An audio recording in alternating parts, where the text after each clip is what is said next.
আসসালামু আলাইকুম। তো গুণগত রসায়নে আজকে আমরা যে টপিকটা নিয়ে আলোচনা করব সেটা হচ্ছে ইলেকট্রন বিন্যাস। সো চলো আমরা ইলেকট্রন বিন্যাস শিখে ফেলি। তো ইলেকট্রন বিন্যাসের কয়েকটা নীতি আছে। তোমরা যখন নবম শ্রেণীতে পড়ছো তখন কিন্তু শুধুমাত্র একটা নীতি নিয়ে আলোচনা করা হয়েছে, সেটা হচ্ছে আউফবাউ নীতি বা বিল্ড আপ রুলস। তো ইন্টারমিডিয়েটে আমরা টোটাল 3টা ইলেকট্রন বিন্যাসের নীতি নিয়ে আলোচনা করব। তো কীগুলো সেগুলো হচ্ছে, এক নম্বর হচ্ছে ভাইয়া আউফবাউ নীতি, 2 নম্বর হচ্ছে হুন্ডের নীতি, 3 নম্বর হচ্ছে পলির বর্জন নীতি। আউফবাউ নীতি বা বিল্ড আপ রুলস, 2 নম্বর হচ্ছে হুন্ডের নীতি এবং 3 নম্বর পলির বর্জন নীতি। এই 3টা নীতি আমরা খুব ভালোভাবে শিখব এবং এগুলো থেকে কিভাবে প্রশ্ন আসে, কি ধরনের প্রশ্ন আসে, বোর্ড পরীক্ষায় কেমন প্রশ্ন আসছে, অ্যাডমিশন টেস্টে কেমন প্রশ্ন আসে, সবগুলোই আমরা আজকে সলভ করবো ভাইয়া ইনশাআল্লাহ। ওকে, সো প্রথমে আমরা যে নীতিটা দেখবো ভাইয়া সেটা হচ্ছে আউফবাউ নীতি বা বিল্ড আপ রুলস। ঠিক আছে, এটা একটা জার্মান ওয়ার্ড। ঠিক আছে, তো নীতিটা বোর্ডে লেখা আছে, ইলেকট্রন যখন অরবিটাল প্রবেশ করবে আগে কম শক্তির অরবিটাল পূরণ করবে, এরপরে অধিক শক্তির অরবিটাল যাবে। তো কথাটার মানে হইতেছে যে গরিবস অ্যান্ড বড়লোকস নীতি। হ্যাঁ, আউফবাউ নীতির একটা নাম হচ্ছে গরিবস অ্যান্ড বড়লোকস নীতি। মানে ব্যাপারটা কীরকম? ব্যাপারটা হইতেছে এরকম যে ধরো তুমি বন্যায় ত্রাণ বিতরণ করতে গেছো। তো বন্যায় ত্রাণ বিতরণ যদি করতে যাও, তুমি নর্মালি কাদেরকে ত্রাণগুলো দিবা? যারা গরিব বা দুস্থ, যারা অসহায়, তাদেরকে আগে দিবা অবভিয়াসলি। এখন কেউ একজন মনে করো BMW গাড়ি নিয়ে তোমার কাছে ত্রাণ নিতে আসছে, সো অবভিয়াসলি তুমি নর্মালি কাকে আগে দিবা? যাদেরকে মনে হচ্ছে গরিব, তাই না? সো এই নীতির হচ্ছে গরিবস অ্যান্ড বড়লোকস নীতি। আগে গরিবসকে দাও, তারপর বড়লোকসকে দাও। ঠিক আছে, বুঝতে পারছো? প্রশ্ন হচ্ছে ভাইয়া আমি গরিব আর বড়লোক চিনবো কেমনে? সো এই গরিব আর বড়লোক চিনার ওয়ে হইতেছে, দ্যাট মিনস অরবিটালের শক্তি তুমি চিনবা হইতেছে n+l এই নিয়ম দ্বারা, n+l এই রুলস দ্বারা চিনবা। তো n+l আমরা কোয়ান্টাম সংখ্যা থেকে পড়ে আসছি, তাই না? কোয়ান্টাম সংখ্যার যে অ্যাপ্লিকেশন আছে সেখানে আমরা কিন্তু n+l পড়ে ফেলছি। 1s এর শক্তি, 2s এর শক্তি। ফর এক্সাম্পল তোমাকে যদি প্রশ্ন করা হয় যে আচ্ছা বলো তো ভাইয়া 3p এর এনার্জি আসলে কত, তুমি বলবা 3p এর n এর মান বের করতে হবে, l এর মান বের করতে হবে, দেন n+l এর মান আমরা বের করবো ভাইয়া, তাই না? সো এখানে n এর মান হচ্ছে অবভিয়াসলি 3, l এর মান হচ্ছে p মানে 1। ভাইয়া কেন 1? আমরা সবাই জানি যে l এর মান যদি 0 হয় তাকে আমরা s অরবিটাল বলি, 1 হইলে তাকে আমরা p অরবিটাল বলি, 2 হইলে তাকে আমরা d অরবিটাল বলি, আর 3 হইলে তাকে আমরা f অরবিটাল বলি। যেহেতু p আছে 3p, তাই আমরা বলবো হচ্ছে 1। তাহলে 3+1 কত হয় ভাইয়া? 4। সেম তোমাকে প্রশ্ন করা হলো 3d এর শক্তি কত ভাইয়া? তুমি বলবা 3+2। কেন? d মানে 2, তাহলে 3 + 2 কত হয়? 5। তোমাকে বলা হলো যে ভাইয়া 3s, যদিও 3s আগে লেখার কথা ছিল, আমি পরে লিখলাম, কোনো সমস্যা নেই। তো তুমি লিখবা 3 + 0 কত হলো ভাইয়া? 3। তো আশা করি তোমরা বুঝতে পারছো এইভাবে অরবিটালের শক্তি নির্ণয় করা হয়। ঠিক আছে, 3s 3p 3d এই শক্তিগুলো আমরা বের করি আমরা। সো আশা করি তোমরা শক্তি নির্ণয় কিভাবে করতে হয় বুঝতে পারছো। কোন সূত্র? n+l। ঠিক আছে ভাইয়া, n+l দিয়ে কি করা হয়? অরবিটালের শক্তি নির্ণয় করা হয়। একটু লিখে দিই এখানে, অরবিটালের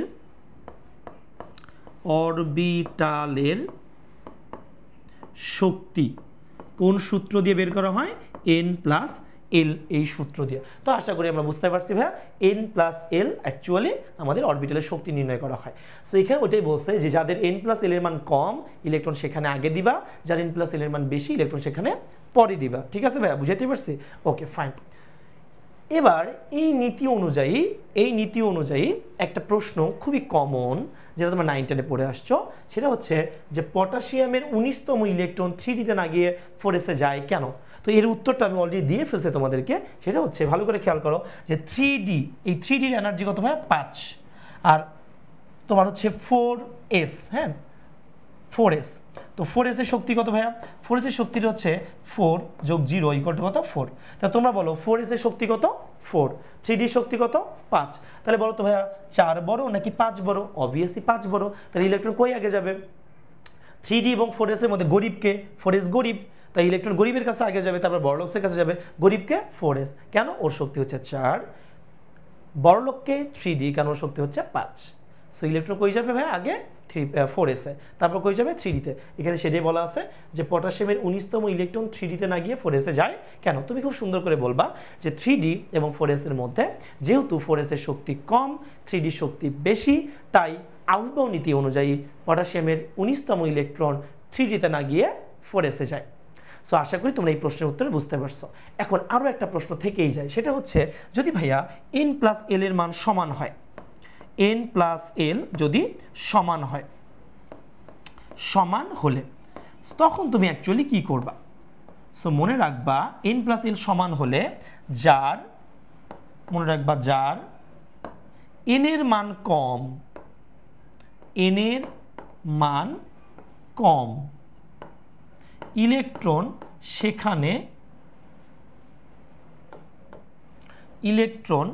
সেখানে আগে যাবে, সেখানে আগে যাবে। তো ভাইয়া এই উদাহরণটা আমি তোমাদেরকে এইভাবে দিতে পারি যে তোমাকে প্রশ্ন করা হলো যে 3p এবং 4s এই দুইটার শক্তি কিন্তু 4, দেখো 3p শক্তিও 4, 4s এর শক্তিও 4, তো দুইটারই তো কিন্তু আমাদের কি সমান, অরবিট মানে n প্লাস l এর মান সমান। বাট তোমাকে যদি প্রশ্ন করা হয় যে বলো তো ভাইয়া 3p এবং 4s এই দুইটার মধ্যে ইলেকট্রন কোথায় আগে যাবে, অ্যান্সার হচ্ছে ভাইয়া 3p তে যাবে। কেন? কারণ n এর মান এখানে কম। তাহলে আমরা কি বুঝতে পারলাম যে ইলেকট্রন আগে কম শক্তির অরবিটালে প্রবেশ করবে, এরপর অধিক শক্তির অরবিটালে যাবে। n প্লাস l দিয়ে আমরা অরবিটালের শক্তি বের করব।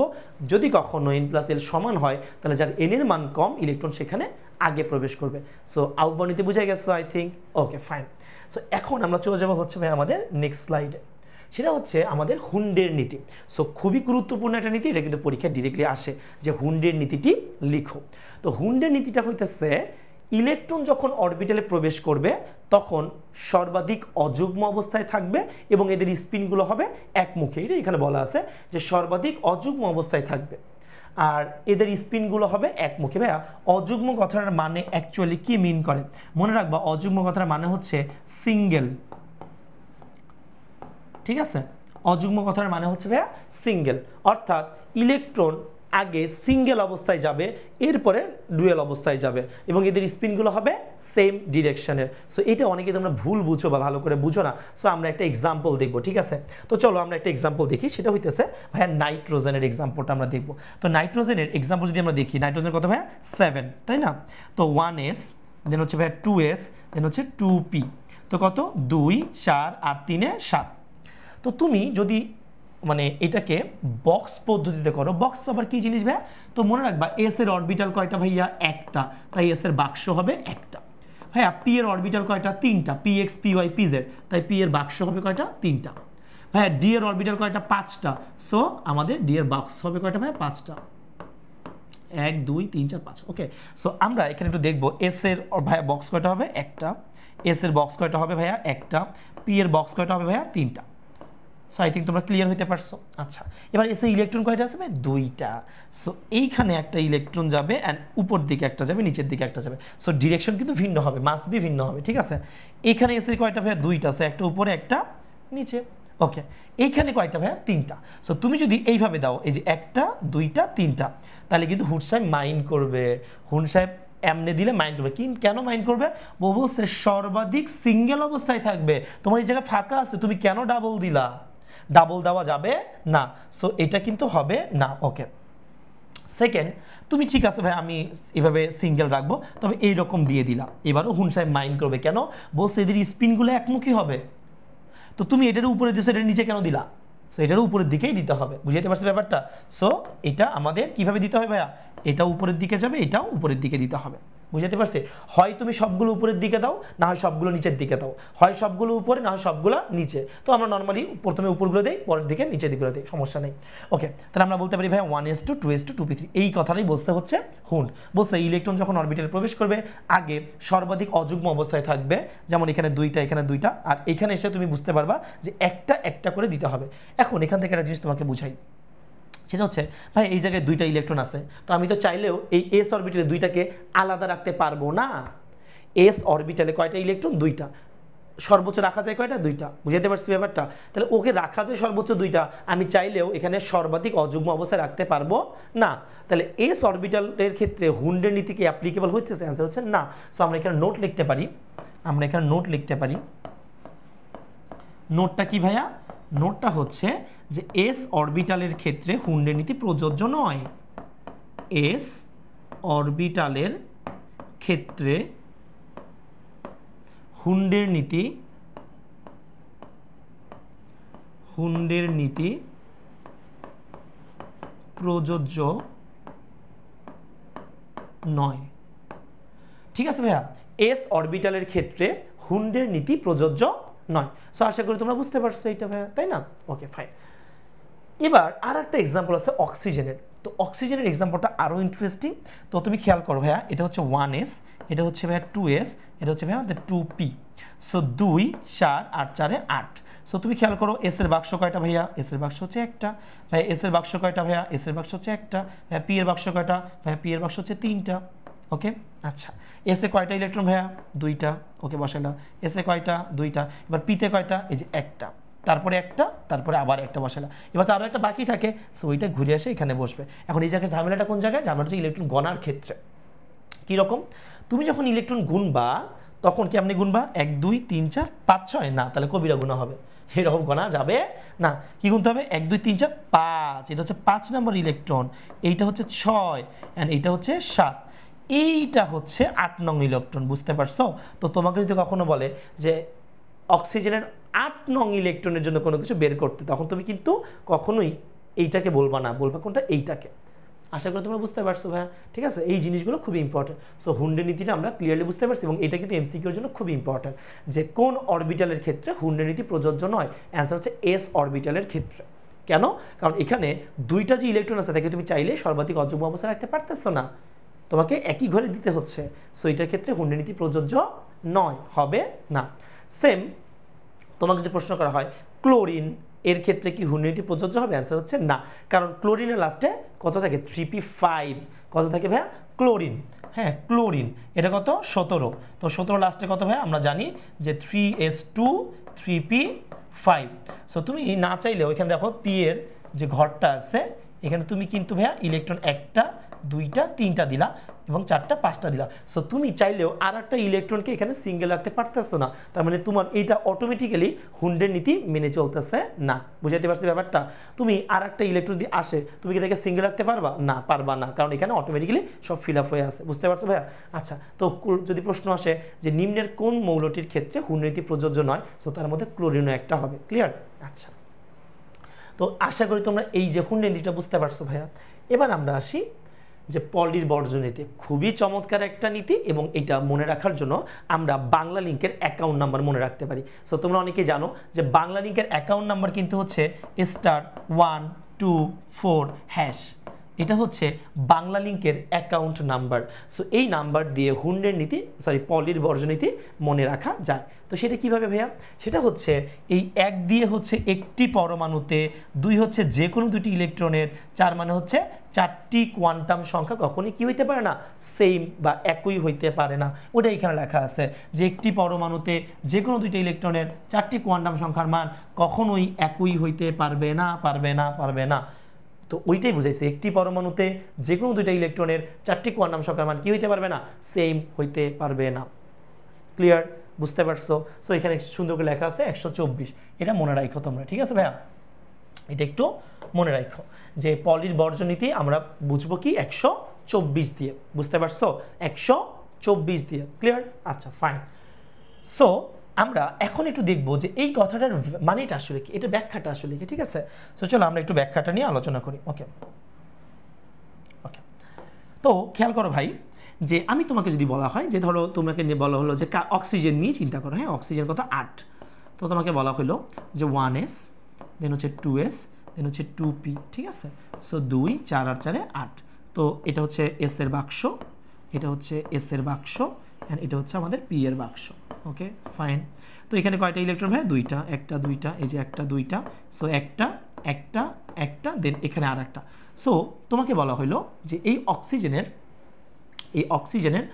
তোমাকে বলা হলো যে ধরো সে কথার কথা আমরা এখানে একটা কাজ করি, চলো আমরা এখানে এই দুইটা ইলেকট্রনে কাজ করি, এই দুইটা ইলেকট্রনে কাজ করি। সো এটা কত নাম্বার ভাই? এটা হচ্ছে 5th ইলেকট্রন, আর এটা কত নাম্বার? হচ্ছে 8th ইলেকট্রন। সো তোমাকে বললো পঞ্চম এবং অষ্টম ইলেকট্রনের জন্য 4টা কোয়ান্টাম সংখ্যা বের করো। সো চলো আমরা করি। তো তোমাকে বলা হলো যে 5th ইলেকট্রন। সো 5th ইলেকট্রনের জন্য এন এর মানটা বের করি আমরা। চলো 5th ইলেকট্রনটা কই আছে? 2p তে আছে। সো এন এর মান অবভিয়াসলি 2। তো এল এর মানটা আমরা বের করব, যেহেতু p আছে সো এল এর মান হচ্ছে ভাইয়া 1। তো m এর মানটা কি হবে ভাইয়া? তো আমরা নরমালি এটাকে -1, এটাকে 0, এটাকে +1 ধরি। সো আমরা এটাকে -1 ধরলাম, সো এটাকে আমরা -1 ধরবো। s এর মান কি ধরবো ভাইয়া? s এর মান ধরবো হচ্ছে উপরেগুলোকে +½ ধরবো আমরা, সো এটাকে কি ধরলাম? +½ ওকে ফাইন। এবার আমরা অষ্টম ইলেকট্রনের জন্য চিন্তা করি, 8th ইলেকট্রনের জন্য চিন্তা করব, 8th ইলেকট্রন। আচ্ছা, তো n এর মান কত হবে ভাইয়া? n এর মান অবভিয়াসলি 2। l এর মানটা কত ধরবা ভাইয়া? অবভিয়াসলি 1 ধরবা, বিকজ এটাও p তেই আছে। এবার m এর মানটা কত ধরবা? যেহেতু একই ঘরে আছে, সো এটাও -1। s এর মান কত ধরবা?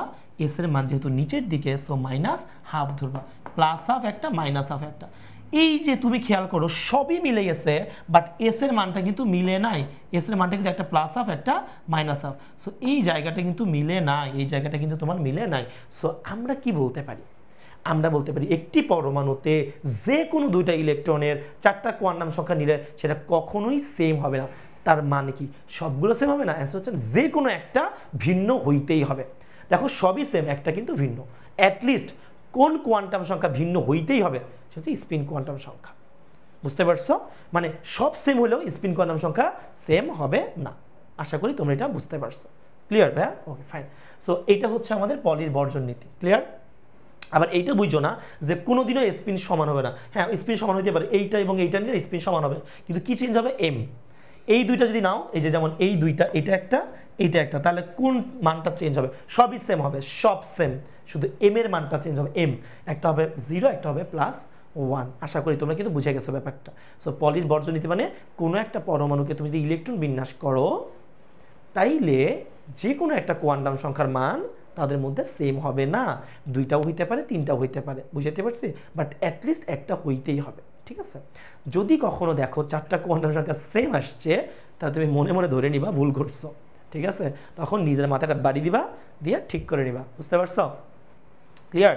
সো আমরা কিন্তু 3টা ইলেকট্রোবিন্যাস পড়ছি। একটা হচ্ছে আউটবাউ নীতি, একটা হচ্ছে পলির বর্জন নীতি, একটা হচ্ছে হুন্ডের নীতি, তাই না ভাইয়া? এই 3টা পড়লাম। সো এই 3টার মধ্যে কি বলা আছে? আউটবাউ বলছে যে বাবা আগে গরিবরে দাও, তারপর বড় লোককে দাও। যদি তুমি চিনতে না পারো কে গরিব কে বড় লোক, মানে দুইটা যদি সেম হয়, n এর মান n+l এর মান, তাহলে যে আগে দাঁড়াইছে তার আগে দাও, মানে যে লাইনে আগে দাঁড়াইছে, মানে n এর মান যার কম আর কি। ঠিক আছে? বুঝছো? হুন্ডের নীতি কি বলছে? যে বাবা তুমি যখন ইলেকট্রন দিবা আগে একটা একটা করে দাও, তারপর তুমি দুইটা দুইটা করে বসাও, কোনো সমস্যা নেই। এবং যখন তুমি একটা একটা করে বসাবা, তখন সবগুলো যেন একই ডিরেকশনে হয়, এই স্পিনগুলো সেম ডিরেকশনে হয়। 3 নাম্বার বলছে কি? যে পলির বর্জন নীতি, যে তুমি যখন একটা পরমাণুর যে কোনো দুইটা ইলেকট্রনের কোয়ান্টাম সংখ্যা বের করবা, সবগুলো কখনোই সেম হবে না। ওকে, আই থিঙ্ক তোমরা বুঝতে পারছো। সো চলো এবার আমরা পরের টপিক স্লাইডে চলে যাই। হ্যাঁ, ইলেকট্রন বিন্যাস কিভাবে করা উচিত? তোমরা ভাবতেছো ভাইয়া এটা কি কোনো কথা? আপনি আমাদেরকে ইন্টারমিডিয়েট এসে ইলেকট্রন বিন্যাস শিখাচ্ছেন। ইয়াস, তোমরা ভাবতেছো তোমরা ইলেকট্রন বিন্যাস পারো, বাট তোমাকে যদি বড় বড় ইলেকট্রন বিন্যাস দেওয়া হয় তখন কিন্তু আর পারবা না, তখন আর পারবা না। সো এই জন্যই তোমাদেরকে আমি ইলেকট্রন বিন্যাস শিখাবো এখন। ঠিক আছে? একটু শিখো, মনোযোগ দাও, তোমাদের কাজে দিবে। সো ইলেকট্রন বিন্যাসের নিয়মটা হচ্ছে, ইলেকট্রন বিন্যাস আমরা যখন করব তখন একটা কাজ করব। সেটা কি? সেটা হচ্ছে একটা জিনিস মনে রাখবো। সেটা কি? সেটা হচ্ছে শোনো শোনো, প্রিয়া শোনো, প্রিয়া শোনো। ঠিক আছে? শোনো শোনো, প্রিয়া শোনো, প্রিয়া শোনো। ডিপিএস করো, ডিপিএস করো। তুমি প্রিয়ারে বলতেছো শোনো শোনো, তারপর বলতেছো প্রিয়া শোনো। এখন প্রিয়া একবার শোনে না, প্রিয়ারে দুইবার বলতে হয়।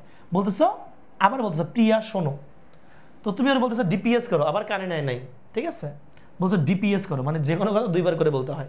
বলতেছে শোনো শোনো, প্রিয়া শোনো, প্রিয়া শোনো, ডিপিএস করো, ডিপিএস করো। তারপর বলতেছো যে এফডিপিএস করো, আবার বলতেছো এফডিপিএস করো। তার মানে প্রিয়া হচ্ছে এমন একটা বেডি যাকে দুইবার করে বলতে হয়। প্রিয়া হচ্ছে এমন একটা মেয়ে যাকে তুমি দুইবার করে বলতে হয়। তাই কি বলতেছো? শুরু থেকেই শোনো শোনো, প্রিয়া শোনো, প্রিয়া শোনো, ডিপিএস করো, ডিপিএস করো, এফডিপিএস করো, এফডিপিএস করো। চন্দ্রা সুন্দর না? মজা আছে। আচ্ছা, এবার তুমি স্টার্ট করবা এস কি দিয়ে? এস স্টার্ট হবে 1 দিয়ে, পি স্টার্ট হবে 2 দিয়ে, ডি স্টার্ট হবে 3 দিয়ে, অ্যান্ড এফ স্টার্ট হবে 4 দিয়ে। এগুলো স্টার্ট, শুরু। এস স্টার্ট হবে 1 দিয়ে, পি স্টার্ট হবে 2 দিয়ে, ডি হবে 3 দিয়ে, এফ হবে 4 দিয়ে। ভাইয়া বুঝি নাই, তো চলো আমরা দেখি। তাহলে তোমাকে বলা হলো ভাইয়া লেড, লেড কত? 82, 82। এইটার ইলেকট্রন বিন্যাস করতে হবে। লেড 82, এটার ইলেকট্রন বিন্যাস করবো। তো তুমি একটু ভচকায় যাওয়ার কথা, এত বড়টা কেমনে করতাম, তাই না? ওই যে ঘ্যাচাঙ্গা রুলস মারতে চাচ্ছ। সো আমরা ঘ্যাচাঙ্গা রুলস না করে এটা বের করতে পারবো কিভাবে? তো একটু দেখো, শোনো শোনো, একটু ফাঁকা দিয়ে লিখবা, প্রিয়া শোনো, আবার প্রিয়া শোনো, তো দুইবার তো প্রিয়া হয়ে গেল। এবার ডিপিএস করো, আবার ডিপিএস করো, এফডিপিএস করো, এফডিপিএস করো, ঠিক আছে, আবার এফডিপিএস করো, যদিও এটা লাগবে না, সো জাস্ট অ্যাভয়েড, তো আমরা দিলাম না। তো এবার একটু রংটা চেঞ্জ করে নিই, কালারটা চেঞ্জ করে নিই ভাই, আমরা ঝাঁকানাকা একটা কালার নেই, এটা নেই, ঠিক আছে। আচ্ছা এবার আসো, সেটা হইতেছে যে এই যে প্রথম এস শুরু হবে 1 দিয়ে, তারপরটা কি হবে 2, তারপরের এসটা হবে 3, তারপরের এসটা হবে 4, তারপরের এস কই গেল বাবা 5, তারপরের এসটা হচ্ছে 6, তারপরের এসটা হবে ভাইয়া 7। সেম প্রথম পি, এটা শুরু করবা হচ্ছে কত দিয়ে, আমি কালারটা একটু আরেকটা চেঞ্জ করে নিই, কি নিব সাদা নিই, ঠিক আছে। সো এখন আমরা যেটা করবো ভাই, এটা হচ্ছে 2 দিয়ে শুরু করব, এটা হচ্ছে 3, তারপরটা হচ্ছে আমাদের 4, তারপরটা হচ্ছে আমাদের 5, তারপরটা হচ্ছে আমাদের 6, ঠিক আছে। এরপর ডি কই বাবা, ডি হচ্ছে 3, তারপর হচ্ছে 4, তারপর হচ্ছে আমাদের কই বাবা ডি, এই যে 5, ঠিক আছে। তারপর হচ্ছে এফ কত, 4 দিয়ে শুরু হবে। ওকে, এতটুকু তো তোমরা বুঝতে পারছো তাই না? এতটুকু তো ক্লিয়ারলি বুঝতে পারছো, ফাইন। এবার চলো আমরা ইলেকট্রন বিন্যাস করব। তো ইলেকট্রন বিন্যাস কিভাবে করবো ভাইয়া? জাস্ট এস এর উপর 2 বসাও, কারণ 2টা ইলেকট্রন থাকে, এস এর উপর 2, পি এর উপর 6, তাহলে 2 4 10 12 18 20 30 36 38 48 54, তারপর হচ্ছে 56, তারপর হচ্ছে 70 14 70, তারপর হচ্ছে 80, তারপর হচ্ছে 82। দেখো কত সুন্দরভাবে আমরা পুরো ইলেকট্রোবিন্যাসটা কত ইজিলি করে ফেললাম। যদিও ঝিকিমিকি কালার দিয়ে তোমাদের কাছে মনে হচ্ছে রং চটা, বাট দেখতে সুন্দর লাগতেছে, ঠিক আছে। তো লেট 82 দেখো কত ইজিলি আমরা করছি। এস কত দিয়ে শুরু করবো 1, বাকিগুলো দেখো 2 3 4 5 6, এটা জাস্ট বুঝাইছি কেন, যে একের প্রথমটা 1 দিয়ে শুরু হল, পরেরগুলো চেঞ্জ হবে। সেম পি শুরু হয়েছে কত দিয়ে 2 দিয়ে, তারপরগুলো 3 4 5 6, ঠিক আছে। সেম ডি শুরু হয়েছে কত দিয়ে 3 দিয়ে, তারপরগুলো 4 5 6, এফ শুরু হয়েছে 4 দিয়ে, সো এই যে 4, এই যে এখানে লেখা আছে। সো আশা করি তোমরা দেখো কত সহজে একটা ইলেকট্রোবিন্যাস করে ফেলছি। তোমরা বুঝতে পারছো ভাই, এই ইলেকট্রোবিন্যাসটা কিন্তু অনেক ভালো করে শিখবা। কেন? কারণ বড় বড় ইলেকট্রোবিন্যাস শিখতে গেলে তোমাকে এটা জানা লাগবে। ক্লিয়ার ভাইয়া? তোমরা বুঝতে পারছো এটা? আশা করি তোমরা ক্লিয়ার হইতে পারছো। Okay fine. এবার আমরা এইভাবে যে কোনো ইলেকট্রোবিন্যাস করতে পারবো। কি করতে পারবো? যে কোনো ইলেকট্রোবিন্যাস আমরা করে ফেলতে পারবো। সো আয়নের ইলেকট্রন বিন্যাস করবো এখন আমরা। কিসের ইলেকট্রন বিন্যাস? আয়নের ইলেকট্রন বিন্যাস। তো চলো আমরা একটু আয়নের ইলেকট্রন বিন্যাস শিখে আসি। তোমাকে বলা হলো ভাইয়া যে এটা হচ্ছে আমার আয়রন। তো আয়রন কত ভাইয়া? 26, ঠিক আছে। ওকে, তো এবার আয়রন যদি 26 হয়, আমি যদি বলি যে 1s 2s 2p 3s, দেন হচ্ছে ভাইয়া 3p, তারপর হচ্ছে 3d, তারপর হচ্ছে 4s। ওকে, আচ্ছা এবার আমরা এখানে ইলেকট্রনগুলো বসাবো। তাহলে 2 4 10 12 18 20 আর 6 26, এটা হচ্ছে আয়রনের ইলেকট্রন বিন্যাস, ঠিক আছে। এখন আমি তোমাদের একই সাথে দুইটা জিনিস শিখাই দিই। এই অংশটাকে, এই যে এই অংশটুকুকে আমরা আর্গন বলতে পারি। কি বলতে পারি? আর্গন, কারণ এটুকু 18, তা আর্গন মানে 18, সো এইটুকুকে আমরা এরকম থার্ড ব্র্যাকেট দিয়ে আর্গন বলে এতটুকু বোঝা যায়, ঠিক আছে ভাইয়া? বুঝতে পারছো? সো আমরা এই ইলেকট্রন বিন্যাসটাকে লিখতে পারি আর্গন 3d 4s। ওকে, বুঝতে পারছো ব্যাপারটা? আর্গনের পর কি লিখতে পারি? 3d 4s। সো তোমাকে যদি এখন প্রশ্ন করা হয়, আচ্ছা ভাইয়া বলো তো Fe2 প্লাস 26 এর ইলেকট্রন বিন্যাস কি হবে? সো তুমি আসলে কেমনে করবা? ওকে, তুমি আসলে করবা এই যে দেখো আর্গন মানে 18 বুঝায় ফেলছে, তখন তোমাকে আর এতটুকু অংশ করার দরকার নাই। এরপর কত বসবে? 3d, তারপর কত বসবে? 4s, ঠিক আছে ভাইয়া? 3d তারপরে 4s। এখন তোমার মাথার মধ্যে একটা প্রশ্ন ঘুরতেছে যে ভাইয়া যেহেতু আমার ইলেকট্রন লাস্টে ডিতে গেছে, তাই আমরা কি করব? এখানে 2 থাকবে, এখানে 4 বানাই দিব। খুবই সিম্পল, যেহেতু লাস্টে গেছে ওখান থেকে বেরোবে। অ্যান্সার হচ্ছে না, এইটা ভুল। এইভাবে জীবনেও কখনো ইলেকট্রন বের হয় না। তো ইলেকট্রন কীভাবে বের হয় ভাইয়া? সো চলো এটা আমরা একটু দেখে আসি ইলেকট্রন অ্যাকচুয়ালি কীভাবে বের হয়। তো মনে রাখবা যে নোট মনে রাখবা, ইলেকট্রন অরবিটালে প্রবেশ করে আফবাউ নীতি অনুযায়ী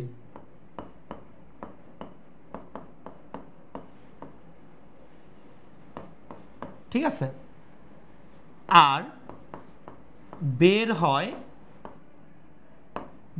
হয় লাস্ট শেল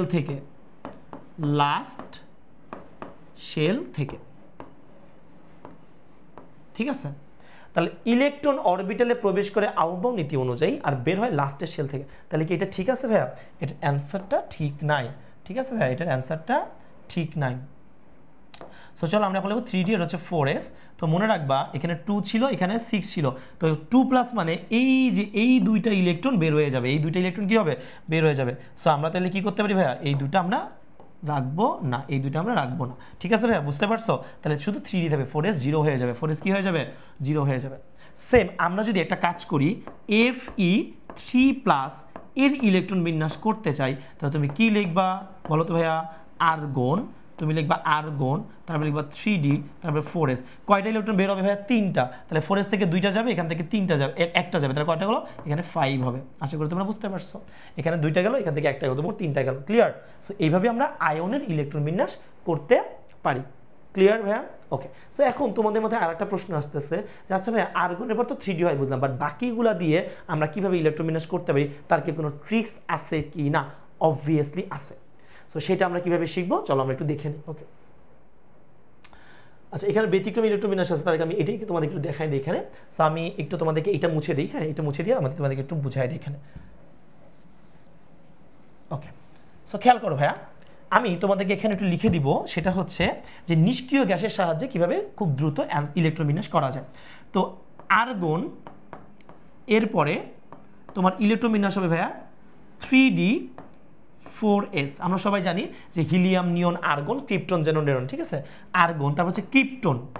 তো তোমরা জানো যে আর্গন কিন্তু 18, এটা কিন্তু 18। ঠিক আছে, এটা হচ্ছে 36। তো 36 পর্যন্ত করা শেষ এটা দিয়ে। এখানে হবে 4D, এটা হবে 5s। তারপরে হিলিয়াম, আর্গন, ক্রিপ্টন, ধরো জেনন। জেনন কত? 54 পর কত হবে ভাইয়া? 5D, তারপর হচ্ছে 6s। তারপর হচ্ছে কি ভাইয়া? আর্গন, ক্রিপ্টন, জেনন, তারপর হচ্ছে রেডন। রেডন কত ভাইয়া? 86। তাহলে এখানে কত দেবো? 6D, তারপর হচ্ছে 7s। এইটুকু ভালো করে মনে রাখলে তোমরা যে কোনো ইলেকট্রন বিন্যাস খুব ইজিলি অ্যান্সার করতে পারবা। ঠিক আছে, এটা খুবই গুরুত্বপূর্ণ একটা জিনিস। আর্গনের পরে 3D 4s, ক্রিপ্টনের পরে 4D 5s, জেনের পরে 5D 6s, রেডনের পরে 6D 7s। তো দেখো 18, 36, 54, 86, এটা মনে রাখবা। 2, 10, 18, 36, 54, 86। 2 হচ্ছে হিলিয়ামের, 10 হচ্ছে নিয়নের, তারপরে 18, 36, 54, 86। সো এগুলো হচ্ছে যে আর্গন, ক্রিপ্টন, জেনন, রেডন। এটা দিয়ে খুব ইজিলি ইলেকট্রন বিন্যাস করা যায়। ওকে, সো চলো আমরা এখন দেখব ব্যতিক্রমী ইলেকট্রন বিন্যাস। অর্থাৎ আমাদের যে ইলেকট্রন বিন্যাসগুলো আছে তাদের মধ্যে, মানে 118 যে মৌল আছে তার মধ্যে কিছু কিছু ইলেকট্রন বিন্যাস আছে যেগুলো ব্যতিক্রমী, এগুলো পরীক্ষায় প্রচুর পরিমাণে আসে।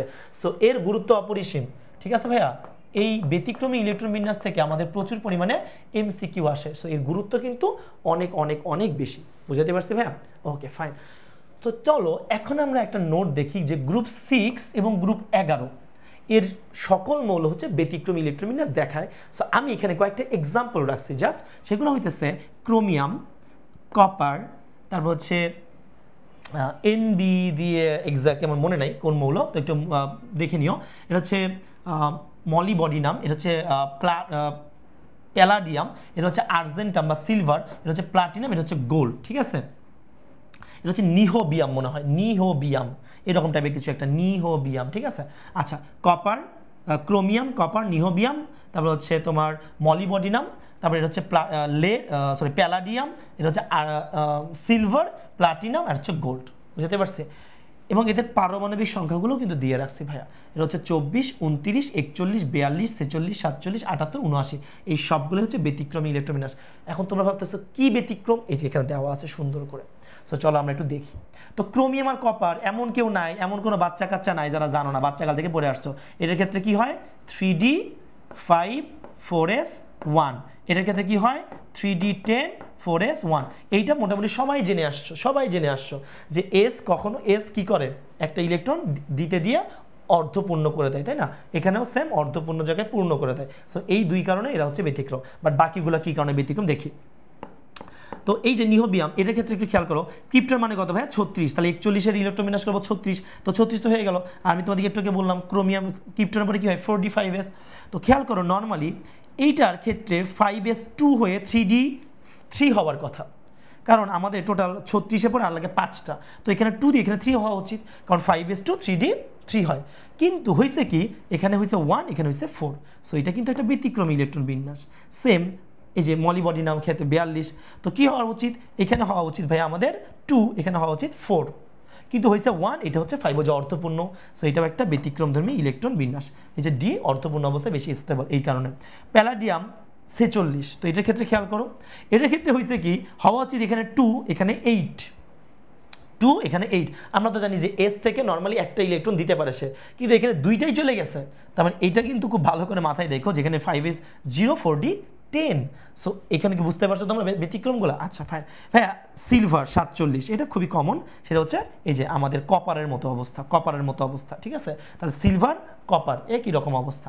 এবার প্লাটিনাম খেয়াল করো, প্লাটিনামের ক্ষেত্রে আমরা নর্মালি জানি যে 6s2 হলে এখানে 3d8 হওয়ার কথা, কিন্তু ও একটা নিয়েও 3d9 হয়ে বসে আছে। নর্মালি আমরা জানি যে ও স্টেবল হওয়ার জন্য একটা নেয়, কিন্তু ও একটা নেওয়ার পরেও কি হয়েছে 3d9 অবস্থায় আছে, তার মানে ব্যতিক্রম না। 6s1 তো নেবে দুইটাই নেয়, কিন্তু দুইটা নেয় নিচে একটা, তো ব্যতিক্রম না, অবভিয়াসলি ব্যতিক্রম। আচ্ছা গোল্ডের ক্ষেত্রে এটা মনে রাখবা, এই যে কপারের মতো, গোল্ডের ক্ষেত্রে কি মনে রাখবা সেটা হচ্ছে কপারের মতো। তো তোমাদের একটা জিনিস বলে রাখি, কপার সিলভার গোল্ড এই তিনটার ইলেকট্রন বিন্যাস সেম কারণে সেম ডিরেকশনে ব্যতিক্রম। দেখো কপার, এই যে কপার, তারপর হচ্ছে সিলভার, তারপর হচ্ছে গোল্ড, এটা কিন্তু সব সেম। দেখো তো ব্যতিক্রম পেয়ে গেছো, কপার সিলভার গোল্ড। কপার এটা কিন্তু গ্রুপ 11, ঠিক আছে? গ্রুপ 11 লেখা আছে, গ্রুপ 11 সকল সদস্য ব্যতিক্রমী। তাহলে কপার সিলভার গোল্ড বুঝতে পারছো ভাইয়া? Copper silver gold group 11। তো আশা করি বুঝতে পারছো। এই ব্যতিক্রমগুলো একটু মনে রাখো ভাইয়া, হ্যাঁ?